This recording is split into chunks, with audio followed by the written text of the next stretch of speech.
Syllable, ঠিক আছে। Syllable মানে কি? শব্দের অংশ, মানে শব্দাংশ, তাই তো। এই শব্দাংশ কি, আমি তাহলে এই শব্দাংশ কি জিনিস, মানে অ্যাকচুয়ালি এই সিলেবলটা কি জিনিস, কেন পড়বো এটা, সেটা আমাকে জানতে হবে।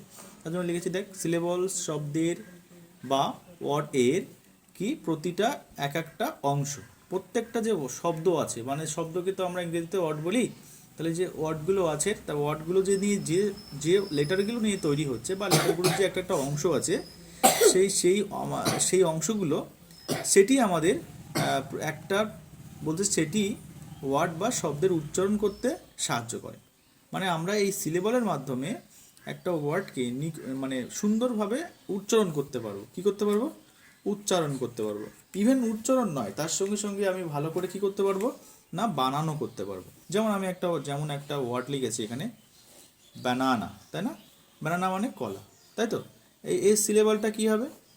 এই সিলেবলটা হবে, দেখ, আমি প্রথমে লিখেছি বানানা, BANANA, না, তাই না?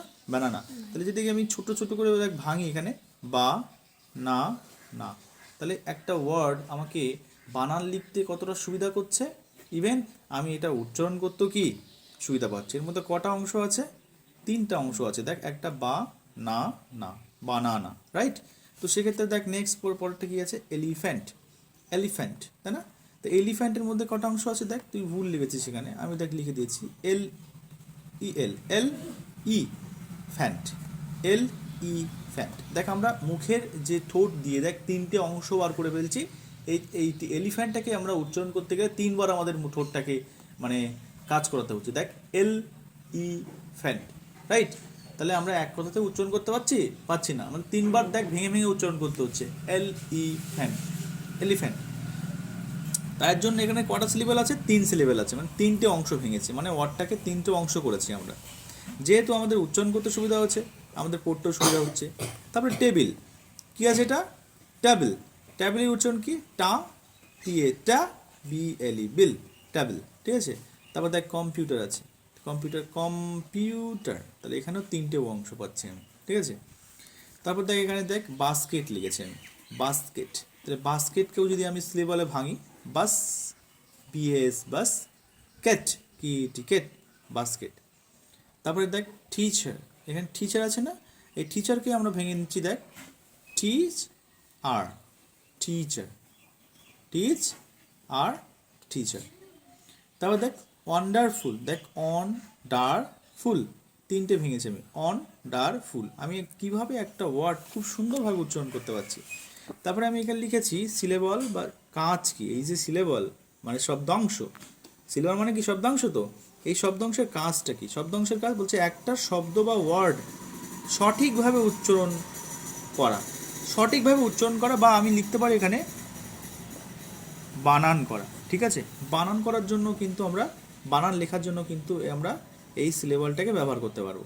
এই সিলেবলটার নির্দেশ অনুযায়ী আমরা যদি কোনো ওয়ার্ডকে বানান করতে পারি বা বানান করতে যাই বা ওয়ার্ডকে উচ্চারণ করি, তাহলে খুব শিগগিরই আমরা সেটাকে উচ্চারণ করতে পারবো। যেমন দেখ কলকাতা লিখেছি, কলকাতা, দেখ কলকা, এখানে তা লিখিনি, কলকা, কয়াকারে কা তা, কোল যুক্ত কাতা, কলকাতা। দেখ কলকাতা, তাহলে এখানে ভুল হয়েছে একটু, কারণ এখানে কয়াকারে কা হবে, ঠিক আছে, আর তাটা আলাদা হবে, তাই একসাথে উচ্চারণ হচ্ছে না। তাই KOL, কোল, KA টিএটা, কলকাতা। পরে লিখেছে নোটবুক, রাইট, নোটবুক লিখেছি তো, NOT, নোট, তাহলে note, NOT, note, BWK, book, notebook. 2 syllable আছে, ঠিক আছে, 3 সিলেবাল হবে। আচ্ছা দেখ এখানে এই দিয়ে টাইগার,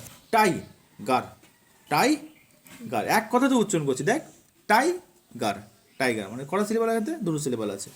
তারপর দেখ রবীন্দ্রনাথ ট্যাগোর লিখেছি, দেখ রবীন্দ্রনাথ ট্যাগোর, এটাকে আমি লিখে বিন দ্রা নাথ ট্যাগোর। দেখ কত ছোট, দেখ আমাদের কত সুবিধা হচ্ছে, মানে আমরা এই রবীন্দ্রনাথ ট্যাগোর বানান ভুল করি, তো এই বানানটাকে আমরা খুব সহজে বানাতে পারছি। বিন দ্রা নাথ ট্যাগোর, রবীন্দ্রনাথ ট্যাগোর। দেখ সানফ্লাওয়ার আছে, আমি সানফ্লাওয়ার, তাহলে SUN, সানফ্লাওয়ার, FLOWER, সানফ্লাওয়ার। বুঝতে পেরেছিস? এক কথাতে উচ্চারণ হয়ে যাচ্ছে। তাহলে আমার কথা বুঝতে পেরেছিস তো, যে সিলেবাল শিখলে কি সুবিধা হবে বলতো আমাকে, কি সুবিধা হবে? একটা ওয়ার্ডকে একটা ওয়ার্ডকে বা একটা ওয়ার্ডের বানান বা কি তার উচ্চারণ করতে উচ্চারণ করতে সুবিধা হয়। সুবিধা হবে, এবং খুব ভালো সুবিধা হবে, তাড়াতাড়ি আমরা সেগুলো উচ্চারণ করতে পারবো।